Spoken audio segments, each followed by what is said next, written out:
bu boshqa insonlarga ham juda yaxshi motivatsiya beradi. Aynan mana shu renomagiya so'zidan keyin men ijtimoiy tarmoqlarda ko'raman va o'zim как rahbar sifatida o'zida mnogoprofilniy klinika bo'lgani uchun va aynan lorlarga bo'lgan qiziqishi insonlarda, bitiruvchi insonlarda ko'payib ketdi.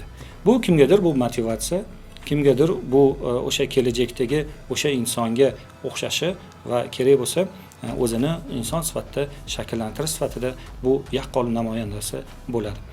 Shu paytgacha renomagiya so'zi kirmagan albatta va plastik operatsiya jarrohlik yo'llari bilan uni ijtimoiy tarmoqqa ko'rsatish va buni bu darajada trendga olib borish bu oldin bo'lgan operatsiya. Masalan, mana ustozlarimiz, mana Sayful aka borlar ustozlar, mana Hasanovlar bor, u ustozlarimiz ular yo'nalishi bo'yicha.